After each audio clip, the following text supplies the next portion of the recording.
கிறிஸ்துவுக்குள் பிரியமான சகோதர சகோதரிகளே, இவ்வேளையிலே கர்த்தர் நம்மை தெரிந்து கொண்டிருக்கிறார். நம்மை முன்குறித்திருக்கிறார். நம்மை அழைத்திருக்கிறார். அவருடைய பிள்ளைகளாக நம்மை நியமித்திருக்கிறார் என்ற மன தைரியத்தோடு நாம் வாழும்பொழுது அவர் பிள்ளைகளாகவே நிலைத்திருக்கிறோம். அவர் பரிசுத்தராய் இருந்தது போல நாமும் பரிசுத்தராய் வாழும் பொழுது அப்படி ஜீவிக்கிற மனிதர்களை பார்த்து கர்த்தர் பேசுகிற வார்த்தை என்னவென்றால், நீ உயிரோடு இருக்கும் நாளெல்லாம் ஒருவனும் உனக்கு முன்பாக எதிர்த்து நிற்பதில்லை. நான் மோசையோடு இருந்தது போல உன்னோடு இருப்பேன்.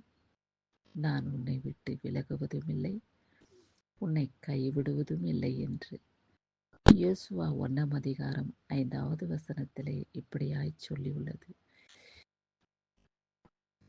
மோசே என்பவர் யார்? அவர் கர்த்தருடைய வீட்டில் எங்கும் உண்மை உள்ளவர். இஸ்ரவேல் மக்களை வழிநடத்தின மோசே இறந்து போனார். இப்பொழுது யார் இஸ்ரவேல் மக்களை வழிநடத்த முடியும் என்று கர்த்தர் அறிந்து யோசுவாவை தெரிந்து கொள்கிறார். யோசுவா பயப்படுகிறார். பல லட்சமான மக்களை நான் எப்படி வழிநடத்துவது? என்னால முடியுமா? இந்த இஸ்ரவேல் மக்கள் பொல்லாதவர்களாச்சே, நான் எப்படி இந்த மக்களை வழிநடத்தி செல்வது என்று பயப்படும் பொழுது இயேசுவாவை பார்த்து இந்த வார்த்தையை இயேசப்பா பேசுகிறார். அதே போல நம்மளை பார்த்தும் கூட கர்த்தர் இந்த வார்த்தைகளை பேசுகிறார் என்று உணர்வோம். ஆண்டவரே, நீர் எனக்கு இந்த வேளையில கொடுக்கப்பட்டுள்ள வார்த்தை இந்த 13வது நாளை கூட காண உம்முடைய கண்களிலே எனக்கும் என் குடும்பத்துக்கும் கிருபை கிடைத்த தயவுக்காய் உமக்கு நன்றியோடு கூட ஸ்தோத்திரிக்கிறோம். ஆண்டவரே, இந்த உலகத்திலே எல்லா விதமான காரியத்திலேயும் போராட்டம், நிம்மதியில்லாத வாழ்க்கை, மனிதர்கள் மத்தியிலே வாழ்கிறது ஒரு பெரிய கடலை தாண்டி வருகிறதான காரியமாய் காணப்படுகிறது என்று நினைக்கின்றீர்களா? ஆமாம், உலகத்தை ஜெயிப்பது கர்த்தருடைய கிருபைதான். இந்த உலகத்திலே வாழ்ந்து வரும் பொழுது நமக்கு நேரிடுகிறதான எல்லா விதமான தீங்கிலேயும் துக்கத்திலேயும் வேதனையும் சோதனைகளிலேயும் கர்த்தர் நம் பக்கம் இருக்கிறார் என்று உணர்ந்து கொள்வோம். மோசையோடு கூட இருந்த தேவன் இன்றைக்கு நம்மோடு கூட இருக்கிறார். மோசையை விட்டு விலகிடாத தேவன் நம்மளை விட்டும் விலகிடாமல், நம்மளை கைவிடாமல் நம்முடைய கரத்தை பிடித்து ஏசப்பா நடத்துகிறார் என்ற விசுவாசத்தின் நம்பிக்கையோடு எல்லாவற்றையும் நாம் மறந்து வாழ்வோம்.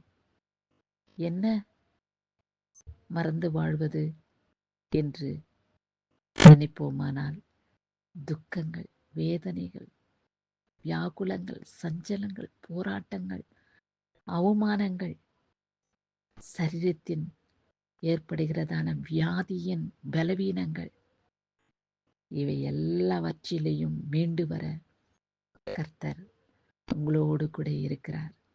உங்களை விட்டு விலகுவதும் இல்லை, உங்களை கைவிடுவதும் இல்லை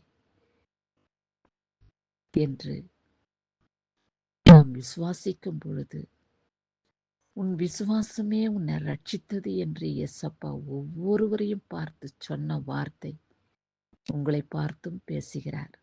நானும், நீ என்னிடத்தில் விசுவாசம் வைத்தால் நான் உன்னை கைவிட மாட்டேன். உன்னை சேர்த்தணைத்து உன் உபத்திரவத்தின் மத்தியிலிருந்து விடுதலை செய்து உன்னை காத்து ரட்சிப்பேன். என் மகனே, மகளே, கலங்காதே, திகையாதே என்று மறுமொழி உங்களுக்கு கொடுக்கிறார். அவரை விசுவாசிப்பீர்களா?